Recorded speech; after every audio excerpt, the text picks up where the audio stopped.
Hello, my name is Jason Lowry. And I'm Mark Tody. And this is the... It's the Parkland Podcast with Jason and Mark.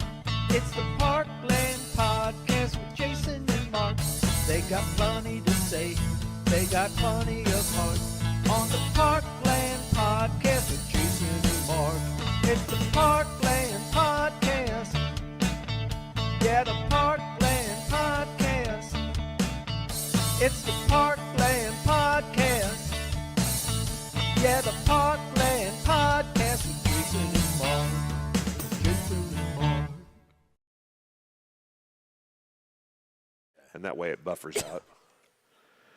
So we turn the podcast on at 7:50, and that way it kind of buffers out like it's just the picture of us, and then eventually it turns into us if you watch it on YouTube. If you listen to it, though, I trim that part off whenever I upload it to Spotify and Now Apple you know. Podcasts. And now you know. And knowing is half the battle. Knowing is half the battle. That, of course, is G.I. Joe. This is episode 94 of the Parkland Podcast. Wow, we made it. Closing in on 100. And I did the math finally.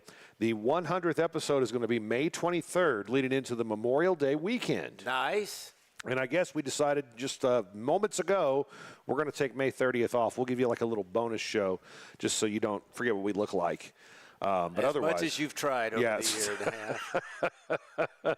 So we'll have that for you. Coming up, a great show today. We got Kristen White from Discover Farmington with so much going on. Their season is really kicking into full effect. And Dr. Joe Gilgore. The G-Man. The G-Man, the man of a million nicknames and none of which he likes, from Mineral Area College. All coming up here today on episode 94 of the Parkland Podcast. Want to give a big thank you, as always, to Parkland Pharmacy, Discover Farmington, Subway, Eat Fresh. First State Community Bank, Cook Financial LLC, and Southeast Missouri Mental Health Center.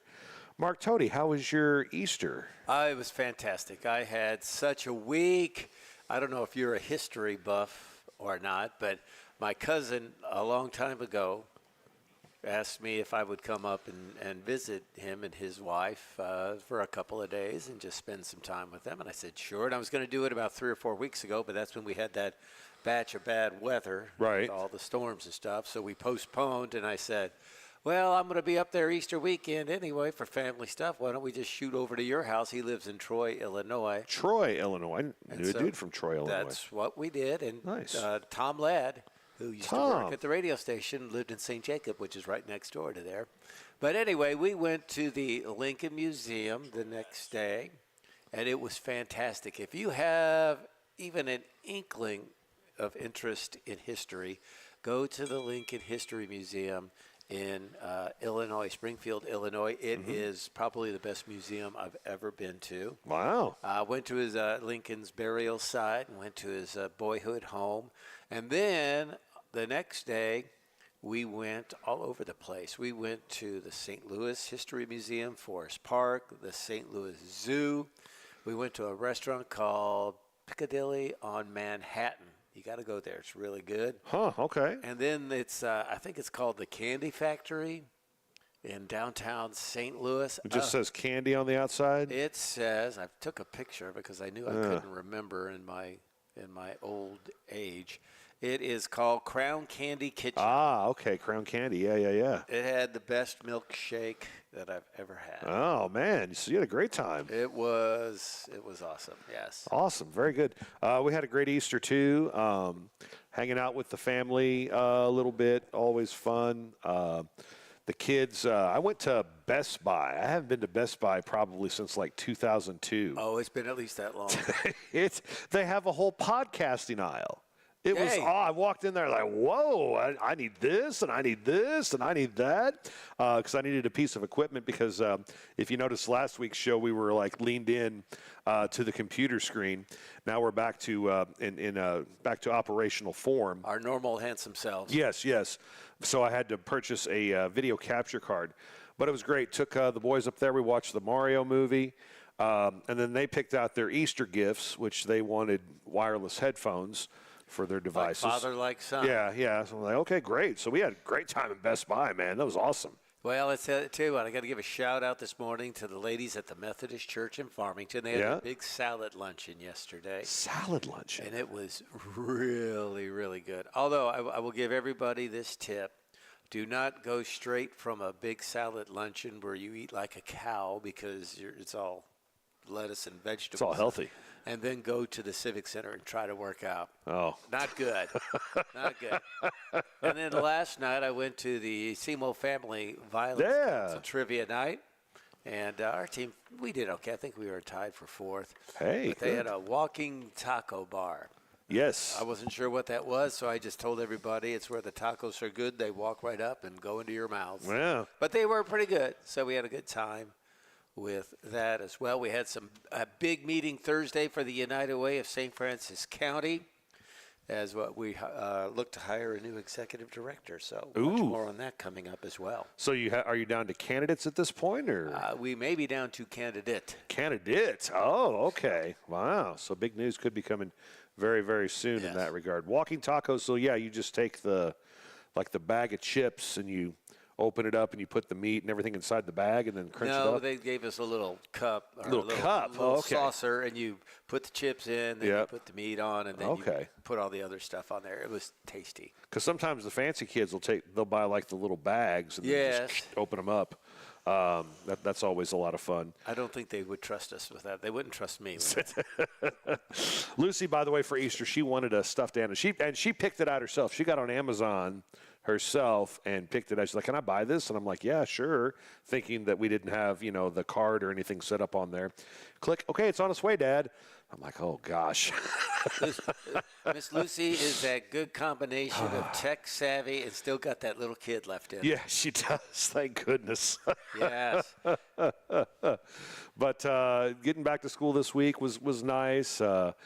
We had our election night coverage this past how did Tuesday. that go? I was unfortunately in Illinois. Went great. At 6:57, it was not going well, but at 7 o'clock, man, once this thing decided to start working again, everything was great. Daniel Jaycox did a great job.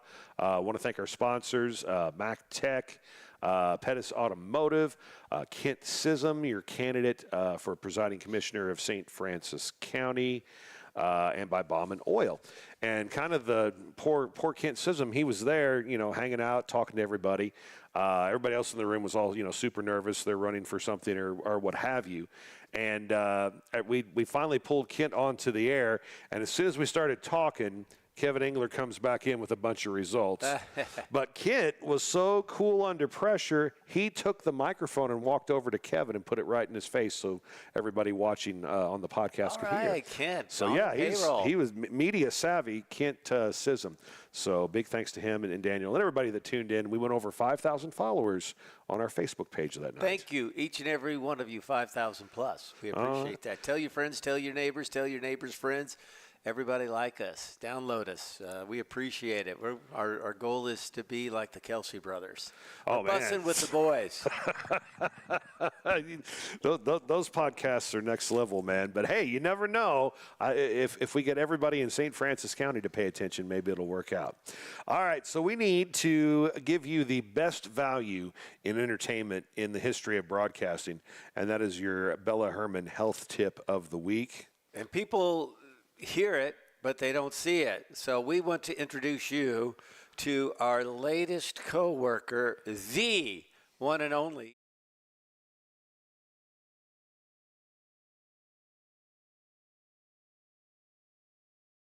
She hit me up for a pay raise this morning. So man inflated the gas prices, I tell you. Well, don't get too wise guy with that, because she goes, "You tell Jason Lowry he needs to chip in on this too." And I said, "Okay." Well, what's her tip for today? All right. The Bella Herman health tip of the week on the Parkland podcast. Practice gratitude every day. Maintaining a compassionate mindset is key to a healthy mind. Life moves so fast, and it is important to count your blessings. It's also important to do good by others. For example, try complimenting a stranger or holding the door open for someone. These positive acts can instead keep you from judging that person. Judging others can cause us to place judgment on ourselves, and that type of negative internal dialogue can be exhausting. You'll feel better with each step you take toward this important self-care investment. So not just physical health, but mental well-being as well on the Bella Herman Health Tip of the Week. It all goes together. If you're thinking healthy, together. Your body will respond. Thank you, Miss Bella. We'll get back to you on the pay raise. Yes. What about trivia? Got any trivia questions for us? Yeah. So, well, since I was in Illinois, Springfield, Illinois, and went to the Abraham Lincoln Museum, I'll give you some Abraham Lincoln trivia questions here. Okay. First one's kind of a gimme. Okay, Lincoln best known for being in Illinois, but where was he born? Indiana. No. No. Ohio. No. Kentucky? He was born in Kentucky.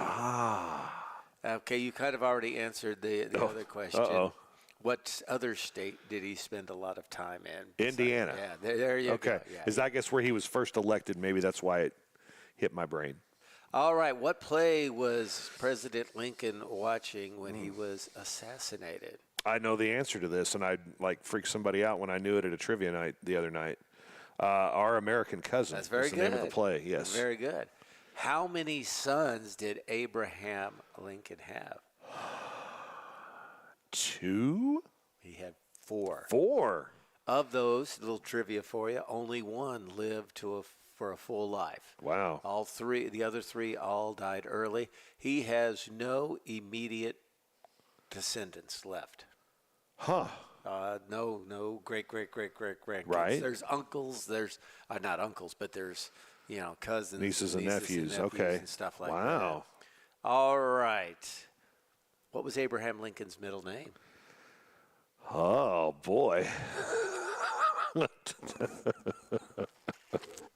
Hussein. Abraham Hussein Lincoln. That's kind of a trick question. He didn't have a. Oh, he didn't have one. Oh, I'm about to say that'd be why I've never heard of it. Okay. And how many years of formal education did Abraham Lincoln have? Oh, I'm going to say 4. 1. Historians believe he only had 1 year of formal education, even though he had a law office. Most of what he did was self-educated. Huh. So those are some things. And if you go to my Facebook page, you'll see a lot of pictures from the museum. It is, I can't tell you, this is how cool it was. There was a group of about 20 or 30 school kids there. Yeah. Roughly about the age somewhere between 10 and 13. Okay. And that's not always the best age for being attentive and being mindful and things like that. Yes. But they have a couple of movies that they show, short movies that kind of talk about different aspects of his life and his presidency. The kids were quiet, they were respectful, and they even applauded at the end of the movie. So if you can impress a 12-year-old kid with what you're doing, it's pretty cool. Wow, I almost wore my Abraham Lincoln T-shirt that I bought, but I'll save that for next week. I have one of Abraham Lincoln riding Tyrannosaurus Rex waving an American flag. Okay, there goes the respectful thing we were talking about. Sorry. Hey, good morning to Dylan Vogel saying I talked to Dylan yesterday. I was walking the dog and he was coming back from the park. Yeah, he wants to know if you have a drone. Yes, we talked about that, and I think we got a cool project coming up. And I don't even have to pay him. I just have to credit him. Excellent. But yeah, I know he's got a real good idea. Thank you, Dylan, and good morning. Dylan, you're the man. James Whaley is watching this morning. Good morning, James Whaley. Alan Coleman says good morning as well. And James Whaley really liked Bella Herman's health tip. So excellent. Yeah, way to go there. Subway Eat Fresh, they are the official sandwich of the Parkland podcast. And I know you go there all the time. Was there yesterday? What did you get? I got something new. It's like a steak sandwich. It was a steak melt, I think it was called. So thank you so much to Brianna. And they had a new girl working there yesterday, and I cannot remember her name. So, but you all do a great job. Jake, Mike, you guys are awesome by yourselves. but you have the best employees, Miss Heather and Bonterre. I just love the great customer service. I went there with the Chamber of Commerce about a month ago, and we did like a little walkthrough at the Subway. Oh, so you got to make your own sandwich? I did. And it was pretty darn cool. I'm not ready to be a Subway girl, though. I don't have that kind of skills.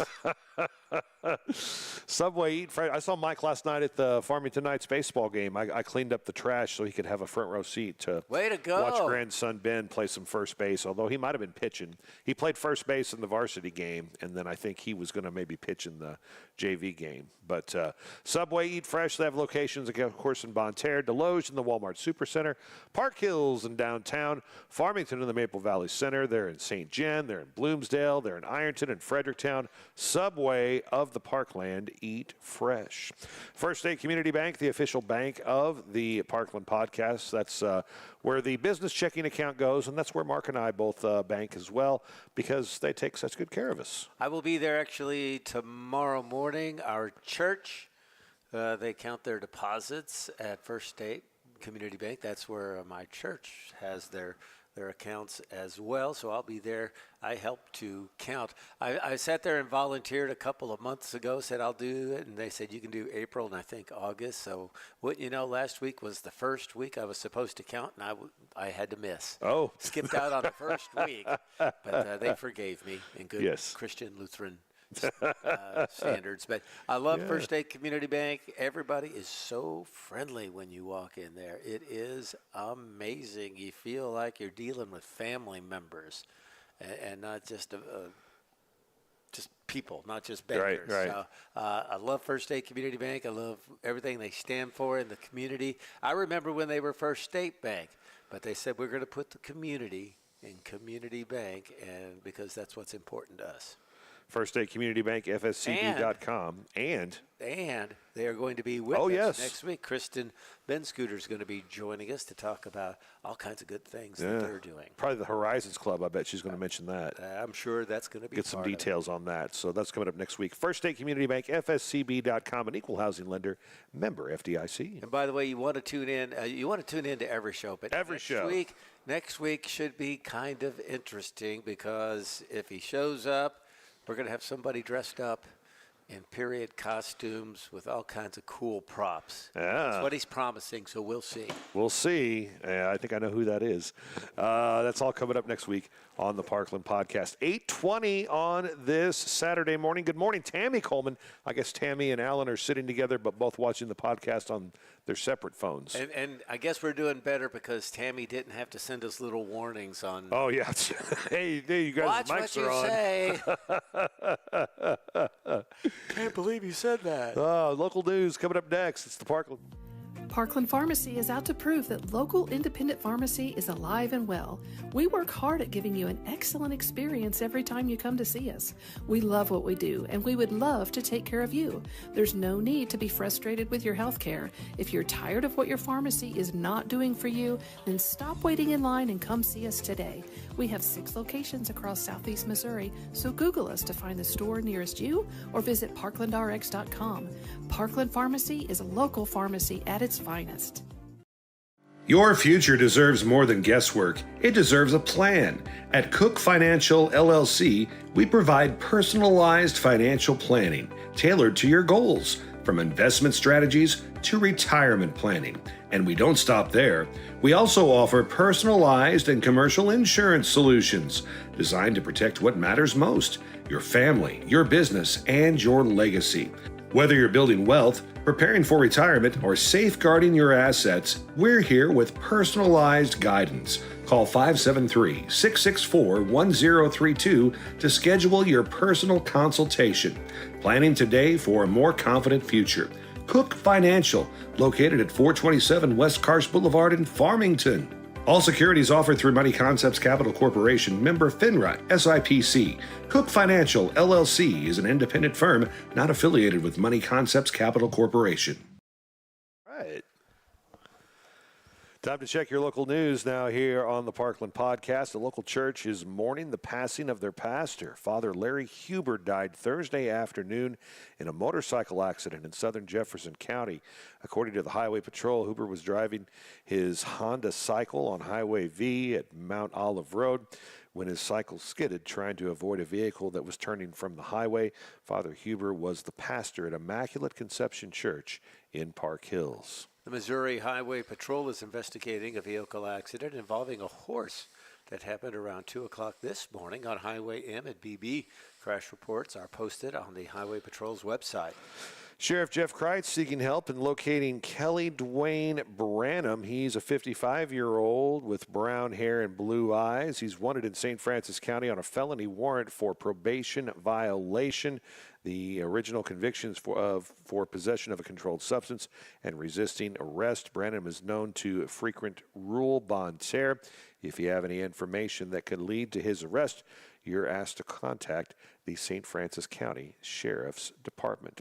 Mark Tody, weather-wise, man, it's been really nice lately. What do you got in store for us the rest of the weekend? Well, we could see a little bit of rain this week. We could see a little bit of rain today, a chance of showers and thunders off and on. Otherwise, look for sunshine with a high today in the 70s. Tomorrow, cloudiness with a high near 80 degrees. I can put up with clouds for 80 degrees. Maybe some rain Sunday night into Monday morning.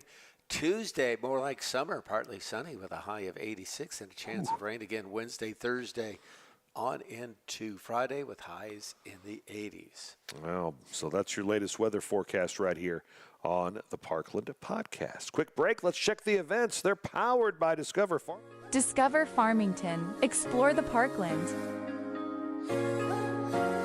Just 1 hour south of St. Louis at the edge of the Ozark Mountains, you will discover Farmington, Missouri. Surrounded by 9 of Missouri's most scenic state parks, challenging golf courses, an extreme off-road recreation area, hiking trails, and award-winning vineyards and wineries. Farmington is the perfect destination.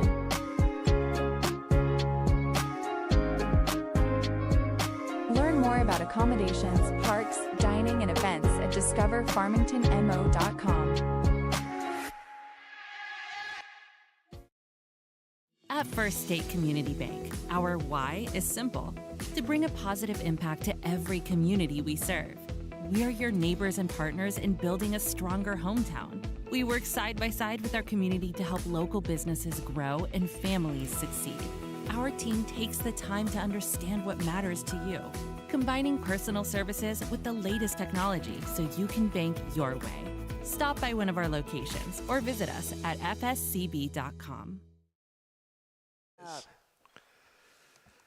Events are powered by Discover Farmington, more than you ever imagined. Find out more about entertainment, dining, outdoor activities, wineries, and more. And we're going to find out a whole lot about activities coming up in just a little bit here with Kristen White. But we do want to let you know that the 27th Annual St. Francis County Health and Resource Expo is coming up on the 11th. That is today. That is today. From 8 to noon at the Weber Road facility.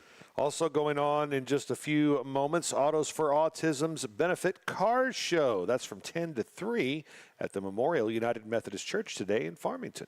A Spring Fling Arts and Crafts Show at I Made That. Crafters Emporium is today from 9 to 5. What's My Line Again? Improv show happening this evening, 6:30 at Long Memorial Hall. 2 talented musicians, Nikki and David, will be at Cousins tonight, and starting at around 9 o'clock. Yeah, I forgot to change that. It says 9 a.m. Yeah, She'll be a little tired after that.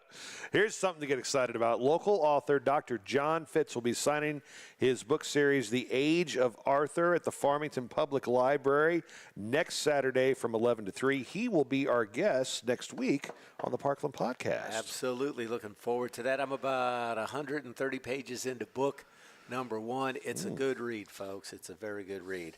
Abigail Tate performs at Twin Oaks on the 24th, starting at 6. Farmington Flower Walk in downtown Farmington, April 25th from 10 a.m. to 4 p.m. The Autos for Autism drag race is at the Bonterre Drag Strip, April 25th, starting at 10 a.m. The Hunchback of Notre Dame, April 30th through May 3rd. That happens at the Mineral Area College Theater. The Farmington Bluegrass Concert Series Greer Company will perform May 1st at 7 o'clock at Long Hall. The legendary Superstars of Country, Willie Nelson, Toby Keith, and Patsy Cline will all be at the First State Community Bank Center in Farmington on May 1st at 7 o'clock. And I'm sure Joe Gilgore is going to tell us all about this later on. The Mineral Area College Foundation Golf Tournament, May 5th and 6th. Missouri Reptile Expo, May 9th. That happens at the Farmington Civic Center. That sounds really awesome. Yeah. By the way. Also, there's going to be live pro wrestling at North County High School, May 16th. St. Francis County Pro Rodeo returns to the fairgrounds May 22nd and 23rd. And hard to believe, but the opening day for the Farmington Water Park is just over a month away, May 23rd. And I'll bet Kristen White's going to tell us a little more about that, too. Oh, man, we've been enjoying watching the progress with the water slides because our route to drop off the kids, we always go behind the Civic Center to get around to the traffic at the high school to whip around and get Mrs. Lowry and Jonas to school on time. So we've been watching the progress with the water slides. Some big improvements coming to the inside of the Civic Center starting Monday, I think. So we're going to hear more about that as well. Boy, we got all kinds of news coming up from our next guest. Let's go straight to sports. What do you say? All right, let's do sports now here on the Parkland podcast, and a full slate of baseball last night on the high school level. Yeah, Valley Catholic beat Central 4-3. Farmington got by Cape Notre Dame 3-1, and St. Genevieve doubled up Sykeston by a score of 16-8. I noticed you stopped there. That's because Bunker got a big win over St. Paul, 19-5. The Indians of Bismarck in the Bismarck Invitational shut out Stillville 3-0. Cardinals then would blank Valley of Caledonia 6-0, and then Caledonia would beat Kingston 9-7. The Mickey Mantle Classic. Arcadia Valley beat Cleaver 3-2. Miami of Oklahoma. You're going on vacation to Miami. In Miami, Oklahoma. Well, they beat West County 6-4, and then there's the Fredericktown Woodback Classic. One game had Kelly over Fredericktown 10-0. High school girls softball, Central Lady Rebels, nice win over Neelyville 9-6. Arcadia Valley beat Scott County Central 8-5. Bourbon blanked Kingston 16-0. And then just one final from the soccer pitch, North County, a 1-0 win. That's how you say it in soccer, in the Moberly Invitational. So that is your sports on the Parkland Cardinals podcast. won. The Cardinals. My gosh, the St. Louis Cardinals won again last night. First three-game winning streak of the season. Yeah. I don't know if they're in first place. I haven't looked at the standings. I don't think so.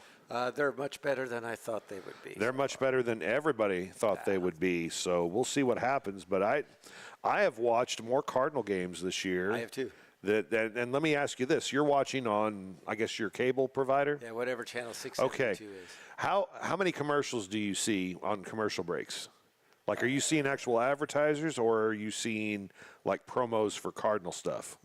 More promos, I think. Yeah, because I watch it on my phone on the MLB app, and, like, I see a commercial for, like, FanDuel or DraftKings, whatever the gambling sponsor is, and that's it. The rest are all Cardinal. I think Rally House is the only other one I see.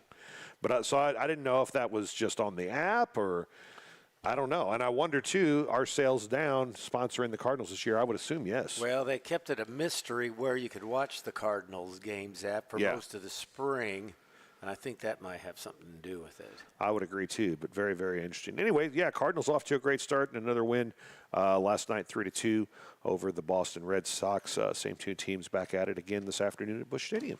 All right, speaking of better than we expected, she's much better, but not better than we expected because we knew she was going to be good. We've got Kristen White from Discover Farmington in the city of Farmington coming. Your future deserves more than guesswork. It deserves a plan.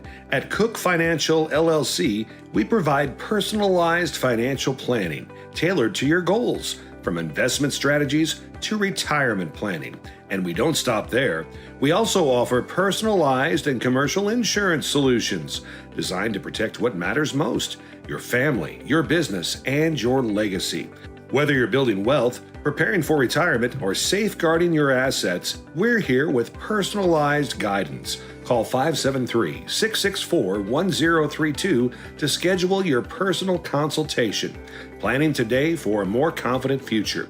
Cook Financial, located at 427 West Karst Boulevard in Farmington. All securities offered through Money Concepts Capital Corporation, member FINRA, SIPC.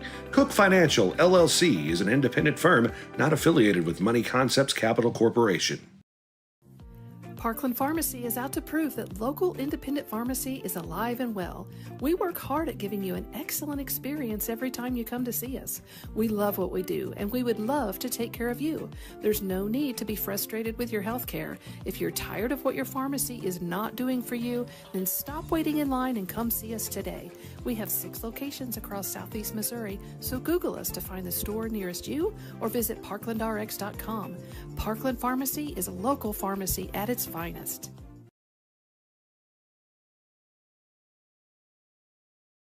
Oh, Boom.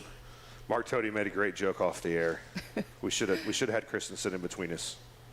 Because she would be a rose between two thorns. Yeah. Oh, well. Maybe next time. Kristen White is our guest here this morning with Discover Farmington. Man, this is a busy time for you. You had a concert last night and just all the spring events and summer. You're going like 15 million miles an hour right now. Yes, I think it's always a busy time for me. Yeah. I don't know when we're not busy. I can vouch for that. I've seen this girl in action for the past several years, and whatever the city is paying you, you've earned it, and you probably deserve a big pay raise as well. Well, thank you. But Discover Farmington, I know everybody involved with Discover Farmington is probably happy and maybe a little relieved following the elections. Yes, we are very thankful to the voters of Farmington for supporting us.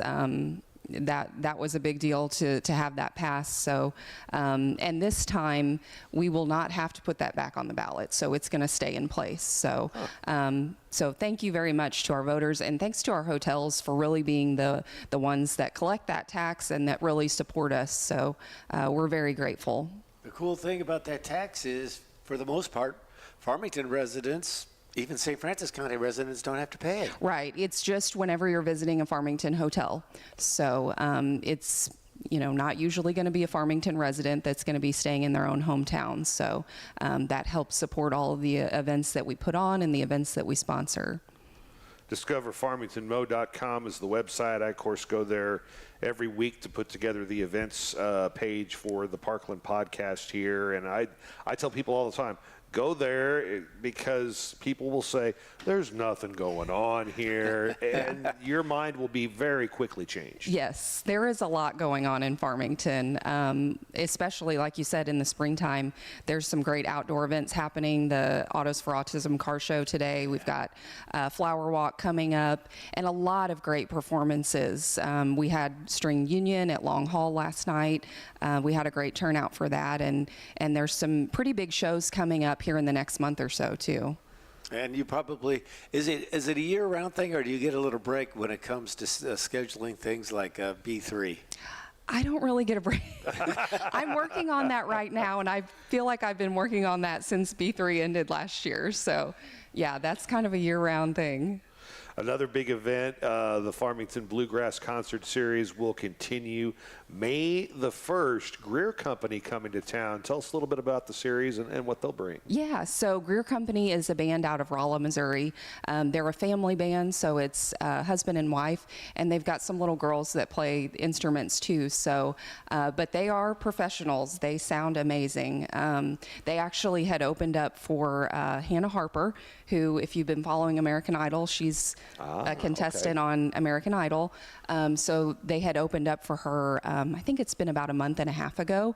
She had come home to do some performances. So that's kind of a cool thing that they got to meet her and perform at her show. So talk about big time talent. I know last year at Blues, Brews, and Barbecue, you had a gal that went on to The Voice. Yes, Carly Harvey was her name. She was outstanding. She's probably one of the best people we've had at Blues, Brews, and Barbecue. She was great. We caught her at the right time to be able to bring her to Farmington. That is very cool. And then how did you get Toby Keith and Willie Nelson and Patsy Cline to come? Well, they're not the actual artists. It's a tribute show. But that's actually First State Community Center worked with them on getting that show booked. So it's kind of that Branson-style show, tribute show. So I think that's going to be a fun one with all of those artists involved. So you're bringing in all these acts from all over the Midwest, we can say. But you also do things just locally or right here at home, and one of those is coming up in May, and that's the Wiggle and Giggle Fishing Derby. Yes, we are a proud sponsor of the Wiggle and Giggle Fishing Derby. That's put on by Farmington Parks and Recreation. They're actually changing things up a little bit this year. It's going to be at Asher Lake. So just make sure you're aware of that and show up in the right location. But that's a great community event to come out to and have fun with the kids and enjoy fishing. Do they still do all the usual things like the biggest, the most, the smallest, and the most unusual catch? Yes, and they've got some great prizes this year. I think they're going to do a bike giveaway, do some fishing poles, so it'll be a fun one to go to. Kristen White's our guest, joining us here from Discover Farmington, discoverfarmingtonmo.com, the website. Also with the city of Farmington. We talked a little bit before you came on about the changes happening at the Farmington Water Park. You've added a water slide. Yes, 3 of those. 3 water slides. Dump bucket. The kids are so excited, and I think right now is the best chance to save on that season pass, right? Yes, we have discounted season passes through May 22nd. We'll open on May 23rd. It's going to be a great season. The water slides look so good. If you haven't been by there lately, drive by and take a look. I believe they're a full 10 feet taller than the previous slides. So if you want to volunteer to be the first one to go down the water slide, I would do that. You can test it out for us. Yeah, absolutely.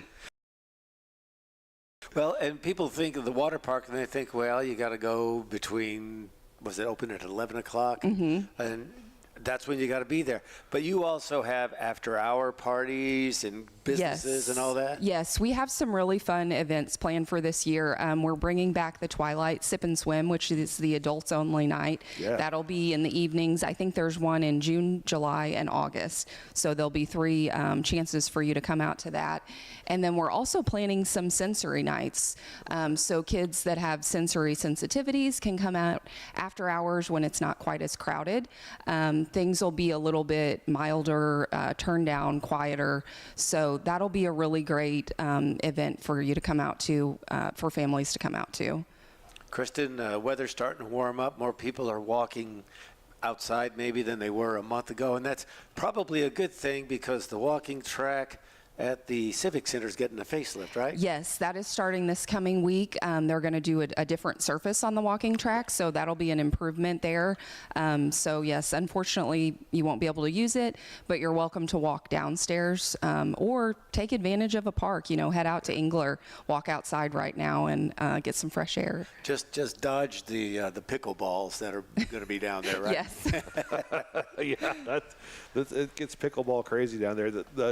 The Civic Center, and pickleball is a great example. The exercising trends that people get into, the staff and everybody at the Civic Center has made sure that those are welcome. They do a great job of keeping up with the times, I guess. They really do, and there's some great fitness classes too. I love the yoga class that's offered through the Civic Center. There's a great teacher there. I know there's Pilates. That's kind of a trending thing right now. But yeah, they do great keeping up with the trends, and I know the Parks and Recreation Director is already talking about next year, planning for next year. So yeah, they're staying on top of things. The business community in Farmington is the best in the county, and it's going to take another step forward on the west side of Highway 67, and we can talk about that in a minute. But my point is things like the Civic Center and Engler Park, they really play a part in bringing businesses and activities to this area. Absolutely, yeah. I mean, all of those things are what makes Farmington so great, and it makes it such an attractive location to bring in other businesses, and they can definitely feed off of each other. You know, when one person is successful, the person next to him is going to be successful too. So, and partnerships with a lot of groups like Mineral Area College, who we're going to be visiting with in just a bit. Right. They do such a great job with all the entertainment at Mineral Area College, bringing in, they've got the Hunchback of Notre Dame coming up, really high quality performances there in our area. So we're grateful for that. DiscoverFarmingtonMo.com, the website, and promoting there. You guys help promote like on the billboards with people's events? Yes, we have locally, we have digital billboards, and then sometimes for special events, we will run campaigns throughout the state, whether it's St. Louis area, Cape Girardeau. So yeah, we try to get the word out, not just locally, but really to those people that may be taking a day trip, or maybe they don't want to plan a vacation where they have to spend a lot of money and get on a plane. You know, they can come to Farmington for the weekend and have plenty of activities to keep them entertained. Do you schedule all the events? Not all of them. No. But a lot of them? I do schedule some of them, yes. Are you open to suggestions if somebody's listening to this, watching the podcast, and they go, I have an idea for a great show? Are they free to contact you? Yeah, absolutely. We have a contact section on our website, so that's kind of the easiest way to get a hold of me. But yeah, we're always open to ideas to add new things and improve things. So. Well, and speaking of new things, I've noticed an overabundance of snake pictures now on Facebook, thanks to Laura McLean. Yeah, right? yes. Oh, they're out now, huh? Well, it has been pretty she warm. likes to post pictures of the parks in and around the area. Yeah. And I noticed a lot lot of Yeah, pictures. not my favorite. I like the pretty like flowers in downtown Farmington and those things. But fantastic. Any other events coming up or things we need to cover before? I think you all mentioned it earlier, but the Downtown Flower Walk, that's coming up on April 25th. So that's an event that we support, and I think that's going to be a great weekend to come out and shop. And whether you sign up in advance, you can collect your flowers, or you can just show up. They're going to have flowers for sale on site, so it should be a great weekend. From your standpoint, how much different will the west side of Highway 67 look a year from now? I think it's going to look very different. Yes. Yeah. Which for me, you know, that's even more pressure, I guess, to promote all the other areas of Farmington, because when we have people coming in to visit the west side, we want them to come visit downtown and our parks and every other area of Farmington. So I think it's going to be a great opportunity for everybody. Now, are there some buildings, I think basically on Columbia Street, that are going to be getting a facelift too? I'm not sure about that. I'd heard a couple of them got sold, and the guys are supposed to be doing like a facelift to some of those. That's news to me. But that will never happen again. But the downtown area is so beautiful. It is, and the property owners have done an excellent job keeping up with their properties. So that's really, I think, a big part of why it's so attractive, because you sometimes drive through those areas where, unfortunately, they're just not very nice anymore. So they've definitely done a great job there. Absolutely. Kristen, thanks so much for joining us this morning. Thank you. You're welcome to any piece of candy you want in the store Awesome. now. On us. Kristen White, Discover Farmington, joining us here on the Parkland podcast. 8:45, Dr. Joe Gilgore. The doctor.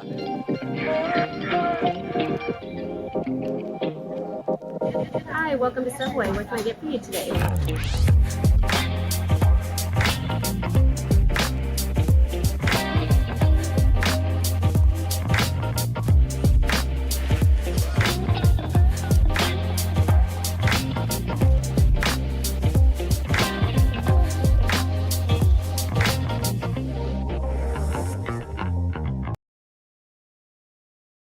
The Missouri Department of Mental Health is currently hiring certified med techs for the Swords Farmington location. Starting pay is $48,000 to $51,000 annually.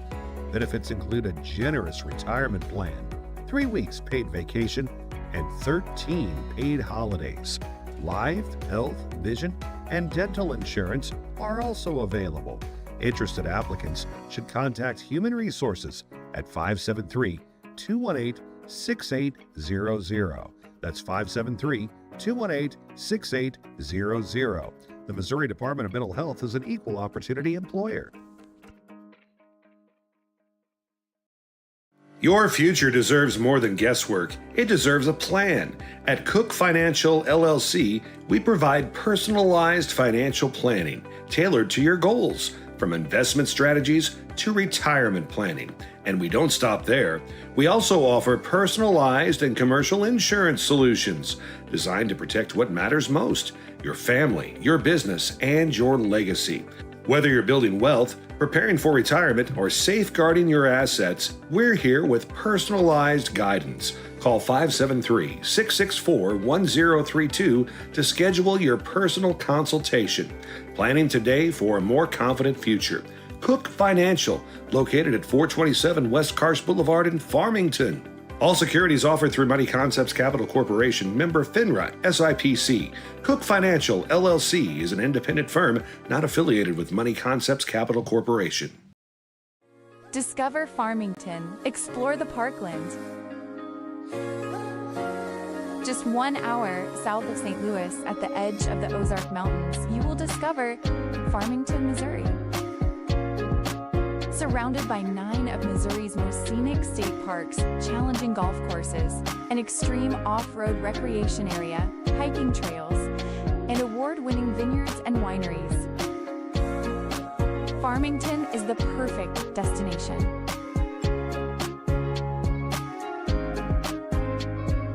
Learn more about accommodations, parks, dining, and events at discoverfarmingtonmo.com.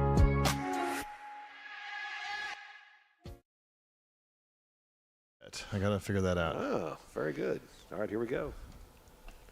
Parkland Podcast 848 on this Saturday morning. It's time to talk higher education here on the Parkland Podcast. Joining us for the first time at Ransom's, but I believe number 4 now. I don't know. Guest appearances on the Parkland Podcast.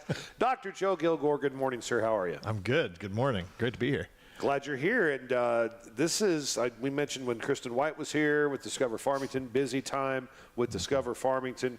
Then I looked at all the things going on at Mineral Area College right now, and I think no offense to Kristen, but I think you're a little busier right now. I don't know. It seems like something's always going on at Mac, though. You know, as the semester winds down, the spring semester, we're actually getting close to summertime now. So, we got commencement coming up, and just a lot of exciting times around campus.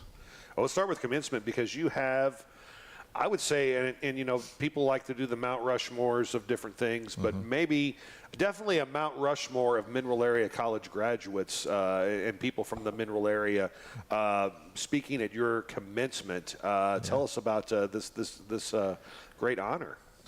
So our keynote speaker is Lee Ragsdale, and if you've been to any event where Lee has been the speaker, then if you'd remember if you had, because she's quite impressive and definitely leaves a mark. And so looking forward to her speech. She's graciously agreed to do that. And does she have any props? Is she gonna do? I don't know. We're not sure what to expect. Okay. Maybe some smoke shows or pyrotechnics. You never know. You never know. We're open to things. But it's going to be really great. We have over 400 graduates that night. That's I believe, a record for Mac. So it's going to be a big night. And if you've been there, of course, I know you guys have, but the field house is going to be just packed. I mean, it's going to be packed. And every graduate gets 5 tickets. Okay. And so that fills up the place.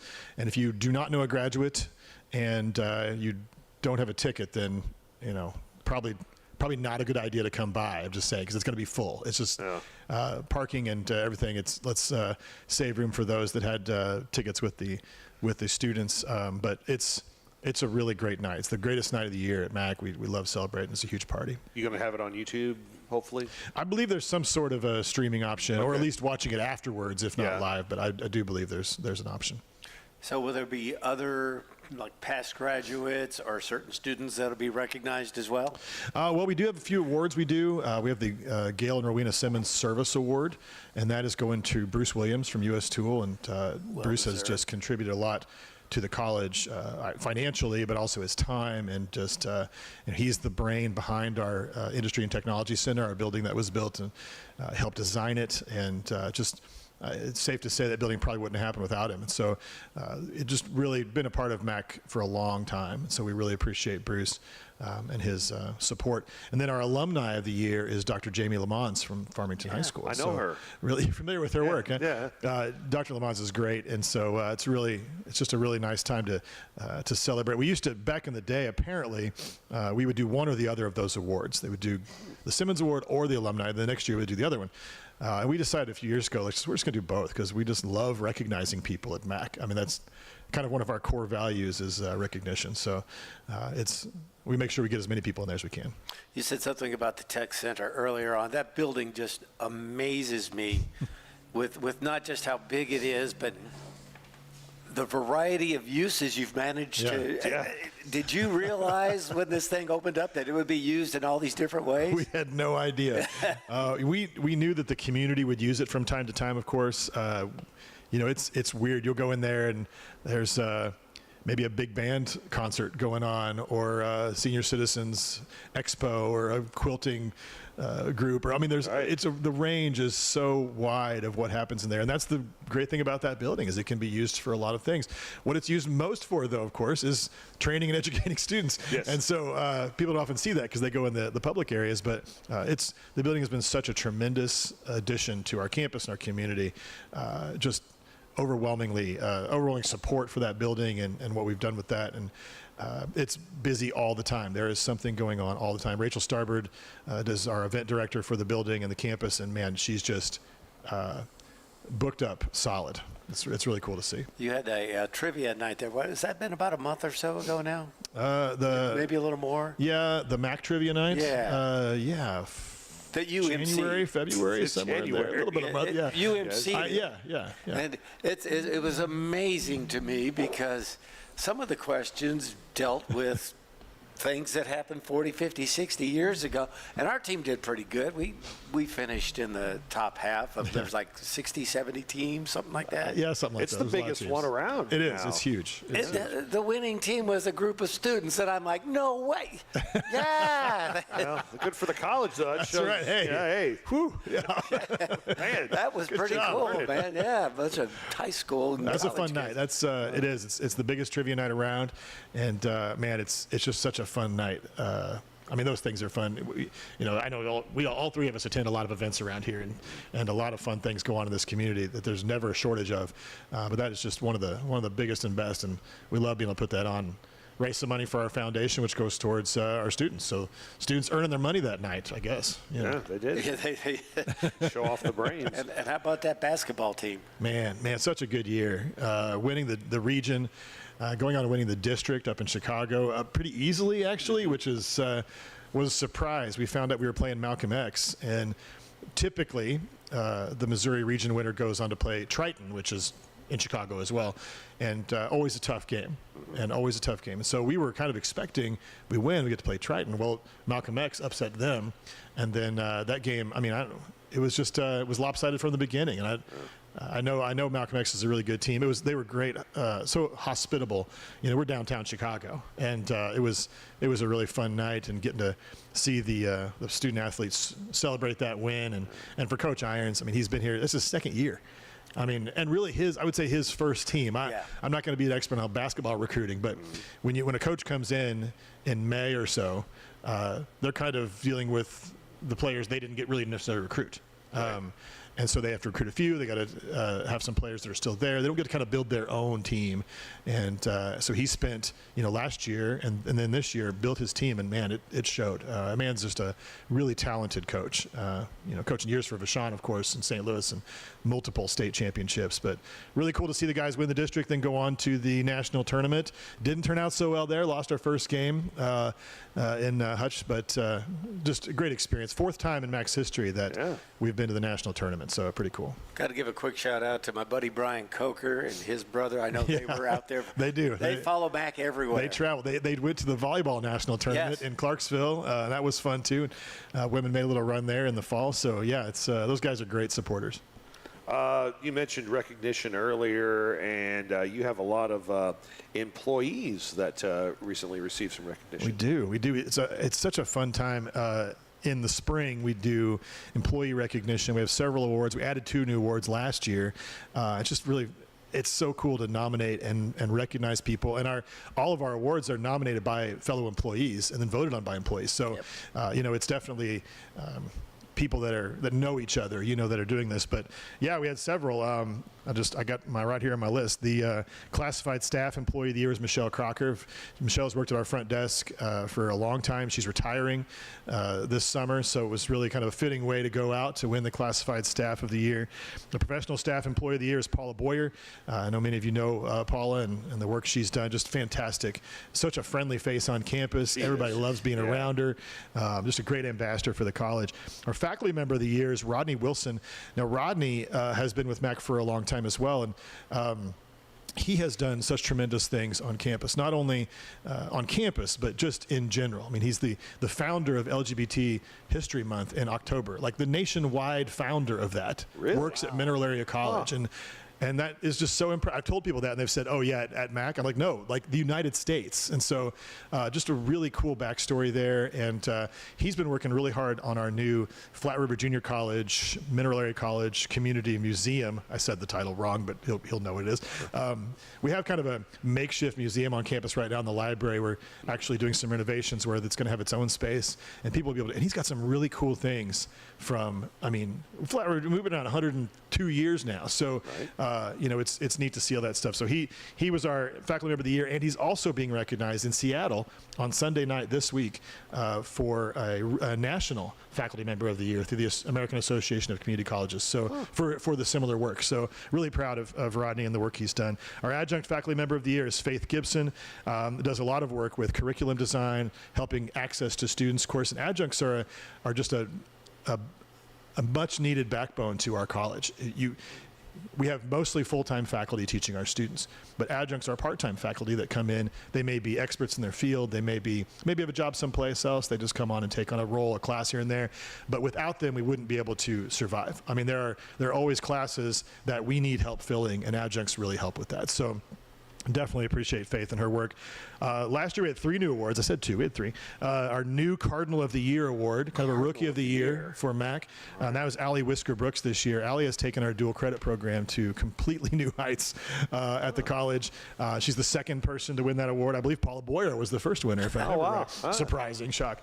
The next one is the Leadership Award, and that one is decided by the administration, and that was James Whaley. James became a nationally certified technician. I can't remember the exact title, world-class technician, one of only 50 in the United States this year that got our program accredited to ASC certification, just doing amazing things. I could go on and on about him. He does so much work over there in the automotive department. And then the last one is the Mac Family Award, which we created last year, which is kind of an award that embodies someone who really appreciates the Mac family. So I'm wearing my Mac family shirt today.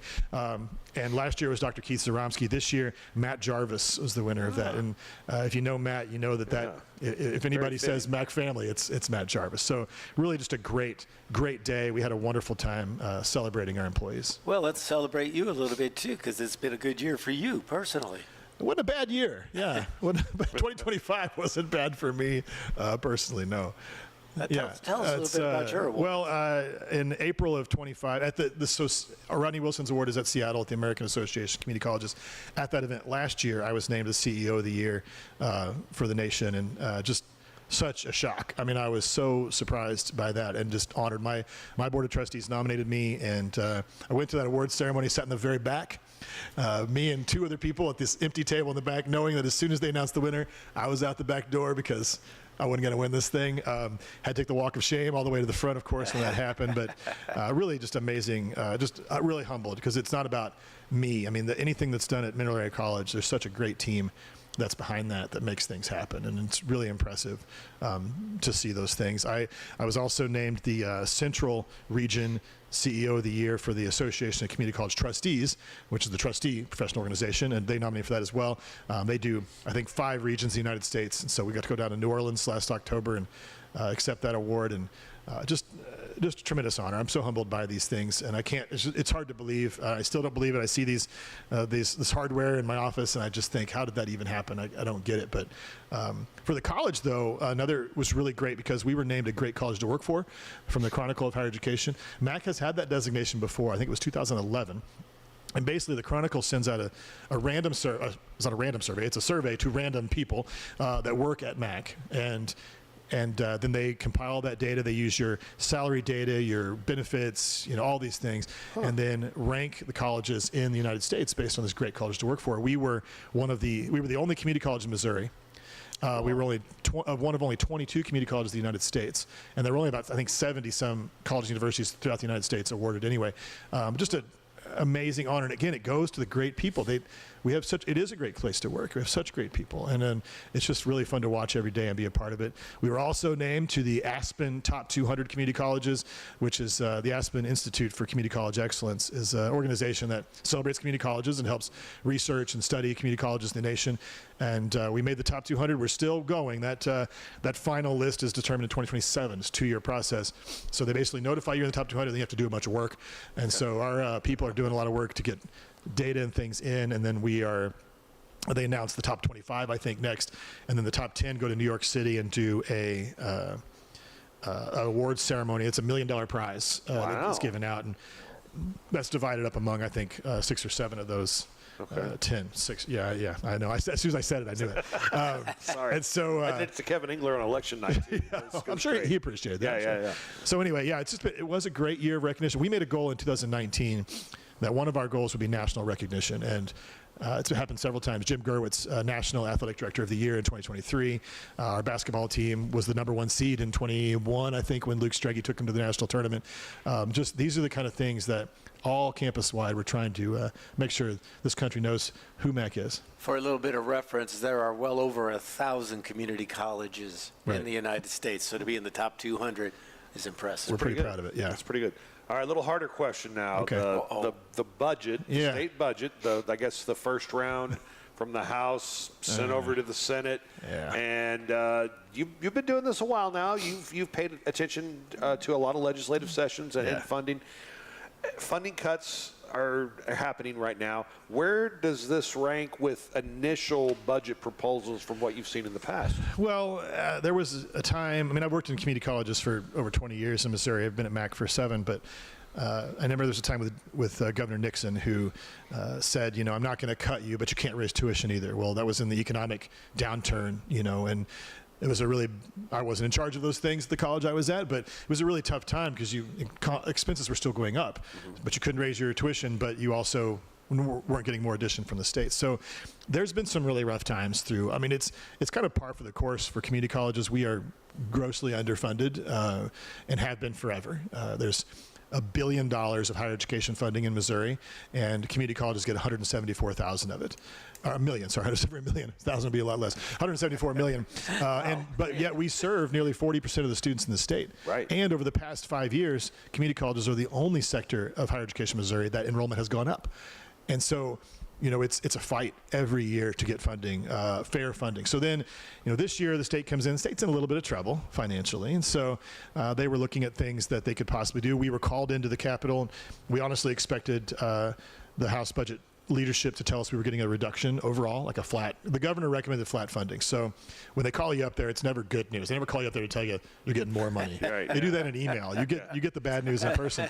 And so we drive up to Jeff City and we meet with the House leadership, and they said, well, we're going to leave the bottom line flat funded, but we're going to move some things around in it. And there were 4 community colleges that were taking a reduction in that plan.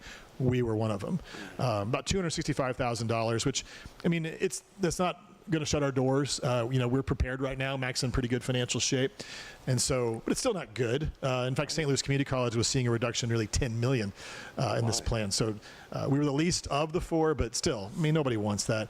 The House did pass that budget by 2 votes.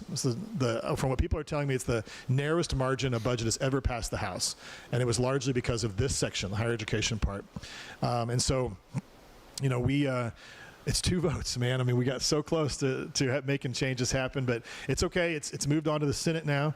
We're getting word from the Senate that they are hoping to change it back to the governor's recommendation, which would be flat funding. Never been so happy to get flat funded in our lives, but it's going to be. I think it's going to be okay. We've got really great people working in the Senate. Mike Henderson, our senator for this region, is just tremendous. Great friend of Mineral Area College, personal friend of mine. Just does a really great job for the college and supporting the community here, and we're looking forward to the Senate vote. I think it's May 8th or something they vote, or they have maybe May 6th, and hopefully it's all finished then. But yeah, it was a little bit of a gut punch there to have that reduction come in this year. And all indicators they're telling us, everybody at the Capitol, lobbyists, state budget director, everybody is saying that next year is going to be worse.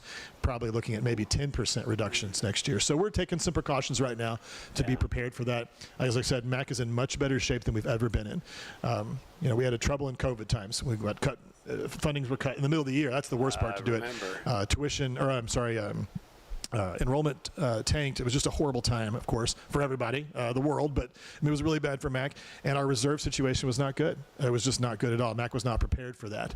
And so since then, we've done a lot better job. Our reserves are in great shape, and so we're making a couple of small precautions, a little soft hiring freeze, just, want to be prepared for it, and hopefully those outlooks are wrong, and there's more money that comes in. State revenues are in better shape than they're projecting, but it's looking pretty gloom right now. So we're gonna keep working hard and do our best to serve the community and just be prepared for it. But not to the point of cuts like you had that several years ago. Right. Yeah. So that's the good part. So if we had a town hall meeting the other day, and we went through the history of our reserves. And right now, our policy says our reserves have to be between 15 and 25% of our operating budget. Right now, our reserves are about 50% of our operating budget. So really great shape to be in. But to put that in contrast, in 2019, when I came in, the reserves were negative $4 million, a negative number of reserves. We were actually upside down as a college at that time. And so you couldn't dip into the reserves to help in the situation because there weren't any. And so now we're in much better shape. You don't want to use your reserves to do payroll, of course. You'd like to keep that. Right. I mean, that's not a good idea because it's going to go away. But short-term payroll, if you've got to cover some cuts, you can do those things with that. And so we are definitely ready, and reserves been growing every year. We anticipate that to keep happening. So we'll be, if this happens next year in the budget, we'll be in better shape by that time.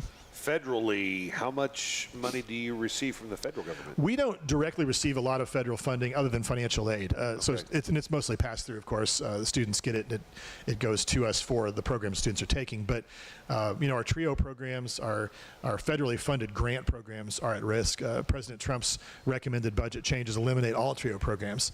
And so, we're watching that very closely and seeing what we can do about that. That's about 18 employees at MAC that would lose their jobs if that goes away. And so we are working really hard to keep an eye on that, try to keep in contact with our federal office holders, which is easier said than done, and just really working to see what we can do to try to keep that from happening. But there are a lot of federal funding that comes, again, through, like grants, more of a pass-through, but it does affect people right here and students. They serve hundreds of students. And so hopefully that is not something that comes to fruition, but, as everything, we're preparing and deal with it when we can.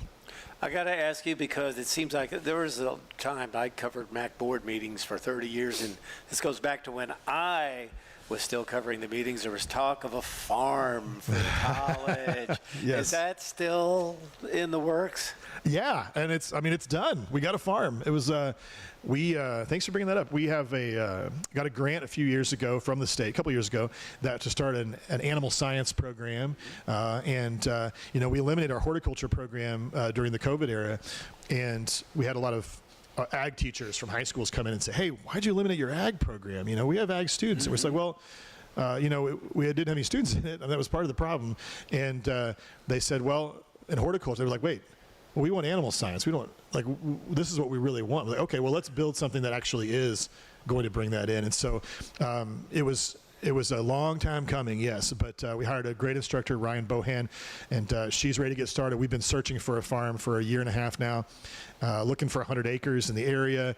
In our taxing district, of course, we're using money that was passed by the taxpayers to buy the farm, so we want to keep it in the tax district, of course. We did find one just north of Fredericktown in Madison County, just over the border from St. Francis County. We're going to have about 102 acres, and just really nice piece of land right off the highway, easy access. And so Ryan's working really hard now. We just got that building, or just got the land, and so Ryan's working really hard to get things planned up. She's got a building that's going to go in, some other things that are paid for by that grant that we got as well to complement the bond money. So really excited about it. That's going to be really cool to have our own land like that. She's doing those classes out of the ITC right now, and so they go out to her farm, they go out to some guest farms, which they're still going to do, but to have their own land to work on, it's going to be really tremendous. So are we talking livestock? Are we talking crops? Yes, all of the above? Really, livestock is where she's going. And she personally has sheep on her farm, but she is thinking cattle and sheep, and just experimenting with some other things and seeing some of the other animals that maybe we wouldn't have on site. Right. They can go to a farm and visit. Maybe, I don't think she's not doing swine, for instance, but she might go, of course, so the students can learn that part of it at somebody else's location. But it's a lot of plans. She's got big ideas out there, and a pavilion and all kinds of things, and we're really excited to see it get started because I think it's going to be a really amazing program. Not the only farm at Mineral Area College. You also have the solar farm in between the soccer field and the baseball field. What kind of a cost savings does that bring to the college now? Well, we did some analysis up front. We had a firm out of Springfield, Missouri, do some analysis on it, and they projected possibly an 80% savings on your electric bills. Our electric bills are over $700,000 a year at MAC. So 80% sounds pretty good. So we budgeted 50% because we want to be conservative on it, and just hopefully it's more than that. It's really nearing completion right now. The ITC is fully functional, reaping the benefits of the sun. The rest of campus, a couple of minor inspections have to happen from Ameren to get those done, but we should be, this summer, should be just absorbing it all. So we're looking forward to that getting done. That is a huge field. I think it's 9,000 solar panels up there behind the baseball field. I would say go see it. You can see it from the parking lot of the highway. It's got a nice security fence around it. There's a lot of voltage in there. We don't want people walking around inside, but you can definitely see it from the road. So we encourage people to check that out and come on campus. There's a lot of things going on campus, a lot of construction happening and things moving along. Very good. Anything else we need to talk about before we hit a lot? There's a lot in there. I know, right? Well, you sent that big long text, man. We had to cover all those items. Right. Yeah, I wanted you to be prepared. No, it's just we're really, thank you for this opportunity to speak about MAC. I obviously can do this for a long time, and bore everybody with all the details. No. I remember when you first came here. I remember your first meeting at the College Board of Trustees meeting. Has it been almost 10 years now? 7 years. 2019 is what I came in. Was it? That's wild. Was it? There's 10 years of COVID in the middle, though. I think that's what you're thinking of. Exactly. Well, welcome to the college. Now deal with COVID. Right. I had about an 8-month honeymoon period. Yeah. Are you where you thought you'd be? Are you, every time you get something accomplished, you come up with more ideas? Yeah, I mean, we are, like the tech building, for instance, that was a dream that started before I got here. People wanted that. And so to really make that come to fruition in the time frame that we did was, I think, really impressive. So I'd say we are where we're supposed to be on that. I mean, as far as the vision goes, we're building a new law enforcement academy right now. We had no idea about that in 2019. There's all kinds of things like this, but we just keep going. And I was thinking about that because I'm eligible to retire in 10 years. And I thought, at what point am I going to feel like, all right, I'm done. We can retire now. Yeah. We've got this. I don't know if we're going to get there because you're right. Every time we get something done, something new comes up. A demand from the community, or a program students want, or something. Some new vision or new ideas come up. And right now we're rolling with it. As things come in, we're just keeping them going. I'll have to think about that. Maybe in 7 or 8 years, think about winding it, at least my part down, transitioning maybe a little bit. But not only are you helping kids in the community, it's fun too, isn't it? It's a blast. We have such a good time. We love being a part of this community, and MAC is a jewel here. It really is. Community colleges around the nation you see some that can get you come be part of the background. They can maybe be taken for granted because they're not thought of as much. MAC is a jewel here, and I think the people really appreciate this institution, and we're proud to be here, proud to be a part of the community. Joe gets out in the community quite a bit. Oh yeah, and you'll see him. You'll see Jim Gerwitz and Kevin Thurman together. It's like the Father, the Son, and the Holy Ghost. I like to think of like Secret Service. Okay. They follow me around. A little less blasphemous. James Whaley, by the way, has been watching, and when we were talking about him earlier, he said, seems like a pretty good guy. So he was enjoying the things you said about him on the podcast. James is tremendous. Really and lucky to have Brian him. Coker says Joe is so awesome. Hey, how about that? So there you Thanks, go. Brian. And then I got a text. Somebody wanted me to ask you about the theater program at Mineral Area College. Is that coming back? Where does that stand? Well, we have the Mineral Area Fine Arts Academy, which has been thriving since they started. Just right. Outstanding. We had to eliminate theater program back in the day. Of course, we had one theater student. That was why there just weren't students in it. But unfortunately, and I'm a theater major. I think we've talked about this before. My bachelor's degree is in theater, so it hurt. It hurt bad. My theater advisor from college still hasn't spoken to me. So, I think that it was really a hard decision to make. And the Fine Arts Academy came in and picked up right where they left off. There was no gap in performance or options for students to be on stage and things. So, did a really great job. We did look into starting theater program again as far as a full-time theater instructor 2 years ago, I think a year ago. And again, it just didn't work out. We weren't able to find a person that was ready, and then there just weren't students in it. That was the problem. We didn't find that. So I wanted to give the Fine Arts Academy a little more time. They've got a lot of people, a lot of age groups in their programs that range, from little kids to senior citizens, right? So we're hoping that that can create kind of a pipeline and funnel for the college program that if there's enough interest, we'll definitely start it. We got a fantastic facility. We got a lot of interest in it. A lot of our plays are community members and some students. And so kind of watching, I think we're just a little too early yet maybe to get it going again, but hopefully it does come back. Very good. Anything else we need to let people know about? We've talked a while now. So covered a lot of things there. We have. I know. It's great. Graduation again, when's that happening? May 15th in the field house at 7 o'clock. And again, if you don't have a ticket, look online. We'll try to get some coverage out there for you, but it's going to be packed in there. Good luck to the baseball and softball teams too, by the way. Absolutely. Both those are in season. Track's in season. Golf's in season. Really just a lot of stuff. There's always something going on. You know? Amen. Very good. Hey, appreciate your time as always, sir. Thanks for having me. Man. Dr. Joe Gilgore, President, Mineral Area. At First State Community Bank, our why is simple: to bring a positive impact to every community we serve. We are your neighbors and partners in building a stronger hometown. We work side by side with our community to help local businesses grow and families succeed. Our team takes the time to understand what matters to you, combining personal services with the latest technology so you can bank your way. Stop by one of our locations or visit us at fscb.com. Parkland Pharmacy is out to prove that local independent pharmacy is alive and well. We work hard at giving you an excellent experience every time you come to see us. We love what we do, and we would love to take care of you. There's no need to be frustrated with your health care. If you're tired of what your pharmacy is not doing for you, then stop waiting in line and come see us today. We have 6 locations across Southeast Missouri, so Google us to find the store nearest you or visit parklandrx.com. Parkland Pharmacy is a local pharmacy at its finest. The Missouri Department of Mental Health is currently hiring certified med techs for the Sorts Farmington location. Starting pay is $48,000 to $51,000 annually. Benefits include a generous retirement plan, 3 weeks paid vacation, and 13 paid holidays. Life, health, vision, and dental insurance are also available. Interested applicants should contact Human Resources at 573-218-6800. That's 573-218-6800. The Missouri Department of Mental Health is an equal opportunity employer.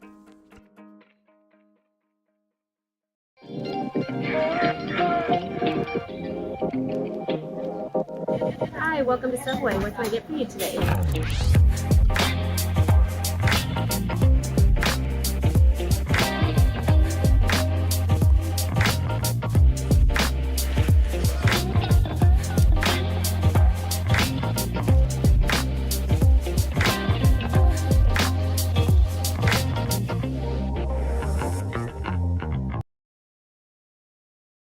Discover Farmington. Explore the Parkland. Just 1 hour south of St. Louis at the edge of the Ozark Mountains, you will discover Farmington, Missouri. Surrounded by 9 of Missouri's most scenic state parks, challenging golf courses, an extreme off-road recreation area, hiking trails, and award-winning vineyards and wineries.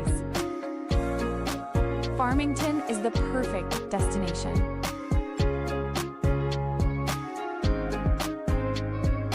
Learn more about accommodations, parks, dining, and events at discoverfarmingtonmo.com.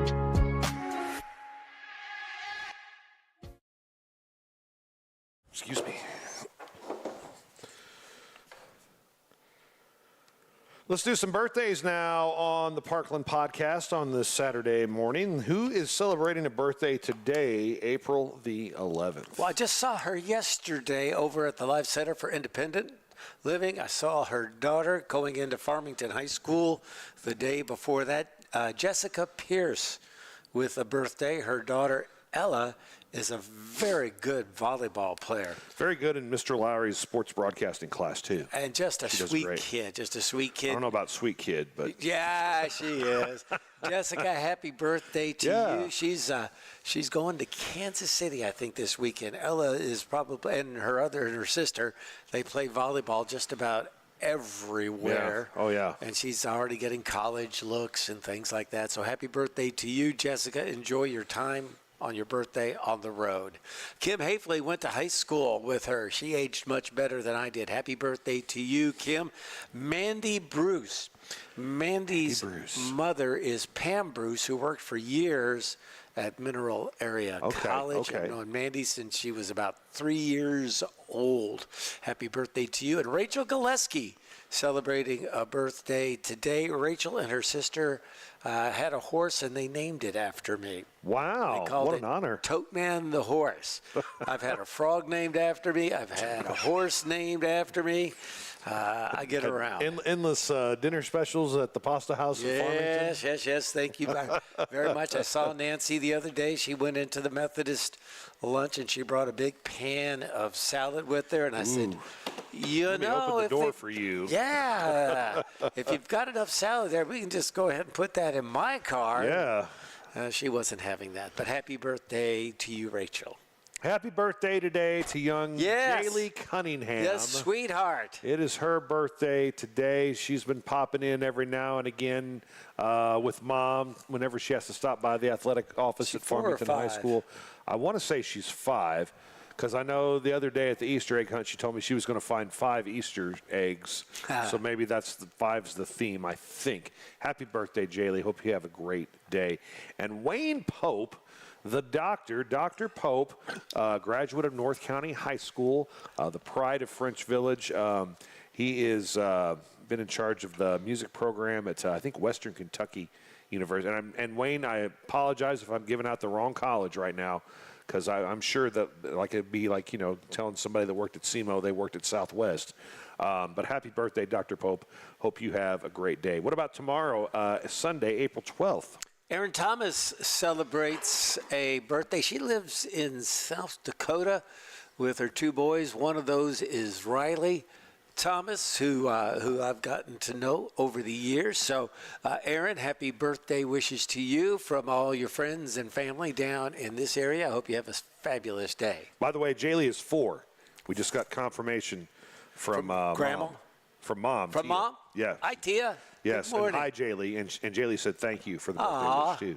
She's a sweetheart. She is. Clint Price, Save-A-Lot man. Yes. Mr. Save-A-Lot with a birthday tomorrow. Happy birthday, Clint. Hope it's a great day for you. And David Hoskins celebrating a birthday tomorrow. Happy birthday, David. Got any birthdays for Monday, April 13th? Just one birthday to pass along. Linda Niter. She is a member of St. Paul Lutheran Church in Farmington. 2-time Lutheran of the Year at St. Paul. Linda, happy birthday to you from your husband and your family. Her son is stationed on the USS Nimitz in the United States Navy. Thank you for your service. Thank you. About 45 years ago, I was on the Nimitz. Really? So there I wonder you go. if they talk about places changing. I wonder if ships change. I bet they have. I bet the technology is probably a little better in there than it was when you were on it. I would assume. I would hope so. Happy birthday Monday to Julie Wilkinson celebrating a birthday. Happy birthday, Julie. John Kramer with a birthday on Monday. Kramer. Kramer. Nathan Patterson has a birthday on Monday, and a former student of mine, Connor Mooney, with a birthday on Monday as well. Got any birthdays for Tuesday the 14th? Yeah, my buddy Dale Curry celebrates Dale Curry. a birthday. He was on the Farmington golf team. I've played golf against him a number of times. Never well, I might add. He was the golf pro at the St. Genevieve Golf Course for a bunch of years. Huh. So Dale, happy birthday to you, buddy. Haven't seen him in a long time. Morgan Hackney celebrates a birthday. She was an intern at the radio station when I did the morning show, and her maiden name was Kapitsky. And if you remember, Jane Kapitsky worked at Fredericktown High School. She was a counselor, and her dad, Alan, was with the newspaper for a bunch of years. And Morgan came in and did the morning show with me a couple of days a week for a semester. So Morgan, happy birthday. She's in the Columbia area right now, I believe. I have no 14th birthdays, so Wednesday, April 15th, who you got? Stacy Follis celebrates a birthday. She's married to Chad Follis. It's her birthday every day. It's her birthday every day. And if you remember, her daughters were our guests on the Parkland podcast during the Help the Hungry Bake Sale. Yeah, Colvin came on. Yeah, she did a fantastic job. I thought her sister came on, too. At some point in time during the podcast. But Stacy, happy birthday to you. It's obvious your girls got their good looks from you and not from Chad.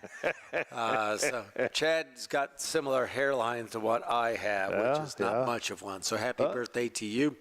Good graduate of Farmington High School, Natalie Long, celebrating a birthday. She was one of the Haynes. She was Natalie Hayne in school. She was in the FFA, and she came out to the station, did a bunch of interviews with us to promote the pork steak luncheon, which is coming up, by the way, in less than a month. Yes. Happy birthday to you, Natalie.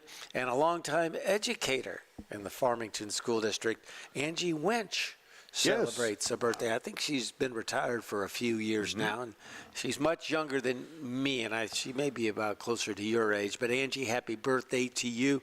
I hope you have a fabulous day. Happy birthday on Wednesday to Matt Landoff. Matt is the head coach of the, I think he's coming back as the head coach next year of the Hornets 8th grade basketball team. Coach Jonas, and he's coaching James now. James loves you. And then, of course, I have his son Mason in class now this year. He was the first kid to get in trouble this year. Yes. But Matt's awesome. Happy birthday, sir. Hope you have a great day. Matt Booyer, he's the choir director at Central High School, celebrating a birthday on Wednesday. Man, he has really done a nice job with that program. I see all the time where they're out singing in the community and doing well in contests and things like that. Happy birthday, Matt. Hope you have a great day. And sophomore student of mine, Ezekiel Lee, with a birthday on Wednesday. Happy birthday to him. Then finally, wrap up the week with Thursday, April 16th. Any birthdays? We're not going to do Friday, too? Oh, well, yeah, I'm sorry. Yeah, we do have to do Friday. Never mind. Good, because I don't have any birthdays on Thursday. Oh, okay, good. I have two. Tanya Berg. Tanya is the first person you see when you walk into Farmington High School in the main entrance. She's right behind the security glass. She hits the button to let you in the front door. I don't know if she does this intentionally, but it seems like every time I try to come through the front door, she hits the button, and I'm pulling on the door at the same time, and it takes about 10 tries, but we work it out. But she does a great job at Farmington High School, and I know this year's a special year for her because Sierra is a senior. Happy birthday on Thursday, Tanya. I need to make sure I remember that when I do my morning walkthroughs to grab my fork. And Tim Edwards celebrating a birthday on Thursday as well. Happy birthday to Tim. Okay, Friday, April 17th. I have a couple birthdays. I assume you do too? I've got one. And it's our good buddy, Glenn Doug Bob Berry. I saw him last night, and I heard him on the radio this morning. He's a good man, and he's a heck of a singer for sure. Yeah, no doubt. Happy birthday to Doug, or Glenn. I still call him Glenn.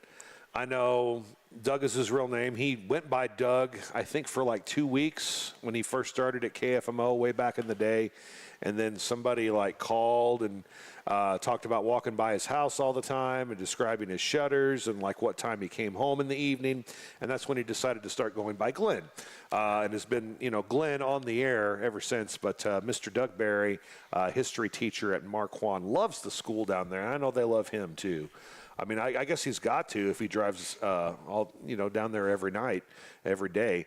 But happy birthday, Glenn. Hope it's a great day for you. And then Daria Primo celebrating a birthday on Friday. Sounds like as well. Daria ought to be a NASCAR, or not even a NASCAR driver. That is a NASCAR sounding name, though. Yes. Daria Primo.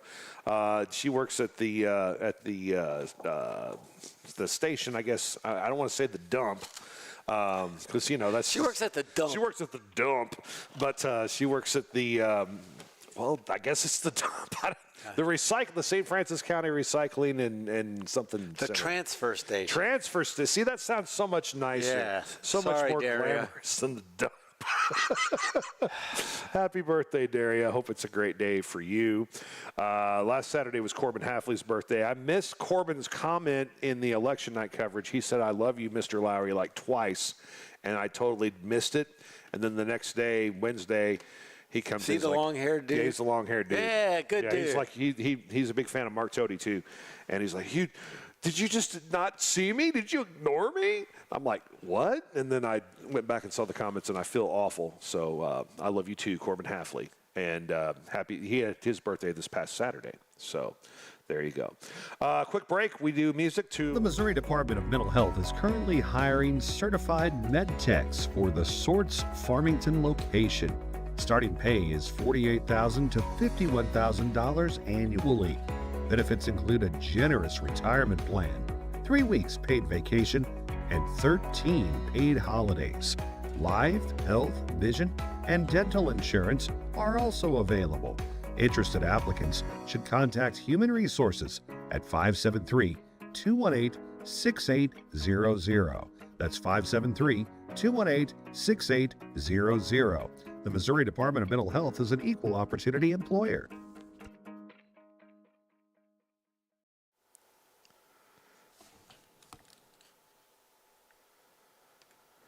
Time to do some birthdays. Final segment of the Parkland podcast on this Saturday. I'm sorry, music. My brain's elsewhere this morning. Given the wrong days, wrong segments. I'm prepared though. I got my song pulled up, but yeah, it's birthdays again. You want to do birthdays again? No, I'm good with that. Song of the week. What's the song that's been stuck in your head? Well, it's not been stuck in my head, but I was thinking about this as my group of the week, but I think I'm using this for the song too. It's called The Good, the Bad, and the Ugly. It's a song from Blues Travelers. And it's like 2 minutes long, and it is a power anthem. It's off their 4 CD, which is probably their best CD. Yeah, it's the most popular, yeah. And that's the very last, I think it's the very last song. No, it's not the last. Oh, shoot. Yeah, The Good, the Bad, and the Ugly, I'll stick with that one. But Brother John is also on there. And those weren't 2 singles from the album. But every single song on the 4 album is great, but those 2 are hidden gems. So whether you want to listen to Brother John or The Good, the Bad, and the Ugly, or both, you will not go wrong. So I'll stick with those 2 tunes from Blues Travelers. I'm going to do the Foo Fighters this week. Jonas and I last night really dug on this song. It's called Bridge Burning. It's the first track on the 2011 album, Wasting Light. And great tune from the Foos, and one I think that gets overlooked a lot. Bridge Burning, released in 2012. The song appears on the soundtrack to the video game Madden NFL 12, too. So I think that was the last year I had a Madden game. So maybe that's why I like that song so much. But Bridge Burning from the Foo Fighters. Who's our desert island Supertramp. Supertramp. Oh, good. So you've been... Did you just think of that, or did you see the comment from James Whaley like a few minutes ago? No, I did not. He says he's been listening to a lot of Supertramp lately. Well, James, I know you've got good taste in music. We've talked about this before. If you've never listened to it, listen to the live version of Fool's Overture. It's about 12 minutes long, and they quote everything reference everything from God to Winston Churchill. It's just a great, it's my favorite Supertramp song, and that's saying something. If my buddy Ted Casamatis is listening and watching this morning, he will say yes, because he is a huge Supertramp fan, and that's my pick. Okay. Is Fool's Overture. I'll go a little more popular. I'm going to go Bloody Well Right. I think I was going to go Bloody Well Right. Well, the start to that song is just amazing. The piano and the solos, and then the guitar kicks. Well, if you like that one, then you'd really like School. Oh, I've heard School. Yeah. School's good. Ooh. That's a good one too. It's got the harmonica intro. Oh, it's great. Supertramp, underrated. Very much so. Very much underrated. And Breakfast in America, another one of those great albums. Can't think of the two guys' names, but they worked well together, but they also conflicted together, which usually leads to good stuff, right? Which leads to good stuff. One wanted to take a more pop direction in the music, kind of like the Beatles and John Lennon and Paul McCartney, and the other wanted to be more progressive in the music, and it just melded together, and they had a good 10-year run for sure. Yeah, Roger Hosden was the progressive guy. Rick Davies was the pop guy. And you put them together, and they did some great music. Remember the Roger Hodgson song? Had a dream, I was born, naked in the eye of a storm. Yeah.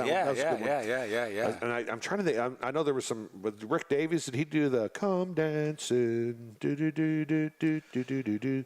I don't know. Maybe that's him. I'm just like spitballing here. I got a computer in front of me. I can look at this. Richard Davies wrote Bloody Well Right, Goodbye Stranger, My Kind of Lady, Cannonball, and I'm Begging You. And I don't see solo stuff, so maybe that was somebody else I was thinking of that sounded like him. So there you go. Musical discussions. Feel free to chime in on to the Facebook page and recommend something. Recommend news stories for us to cover. If something is, guests. Yeah, somebody, oh my gosh, they'd be an amazing podcast guest. We'd love to get them. I think that's the best part of the show, and I think that's why people watch, is to A, find out what's going on, B, check out how handsome we are, and then obviously C, listen and learn more about the great guests that we have. 2 out of 3 is not bad. As Meatloaf once said. Next week, Kristen Scooter will join us at 8:30 from First State Community Bank. Going to have a United Way segment of some sort. We'll find somebody on that board to come talk to us, I think. And now that I know that Lee Ragsdale's doing the... she's out of town. She's out of town. Okay. I'd say now that I know she's doing the graduation speech, maybe we could... parlay that in there, but we'll get somebody. And then, of course, Dr. John Fitz will be joining us. The author, as well next week. And then, of course, 100th episode coming quickly, May 23rd. I think that's like the last day of school is the 22nd. So I'll be super relaxed coming here off for the summer. We'll be chilling. We'll be doing the 100th episode. Now that I know a date, we can start planning stuff. Do you think we should we have a best of? Should we have surprises? What do you think? You don't care, do you? I'm good with anything. Good with anything. So if you have any suggestions for us on our 100th episode, let us know. Maybe this will be when we finally get Will Compton to come on. That would be cool. That would be pretty cool. I'll text that phone number of his that I had his phone number, obviously from a long time ago, and I've texted it probably twice since we've started doing the podcast, obviously asking if he'd be interested. And I texted him one of those times was when he was in Bonne Terre when they got his number retired at North County High School before that football game. And we had him on talking. Mike Reeves talked to him during that football broadcast, but we wanted to get him, on the podcast too. And so I texted that number again and did not get a response. Do you think, and this is something that we could ask him if we ever get him on, or anybody else who's famous, do you still keep that same cell phone number that you had when you first got your cell phone, or do you get rid of it because people are constantly calling and texting you? Kyle Richardson still has his same number. Yeah. So... Natalie Sago still has her same number. In those two instances, no. They've kept that number. But I would assume that I bet you Mr. Beast doesn't have his same cell phone number that he had. Who? Mr. Beast. Do you know who Mr. Beast is? Oh, okay, never mind.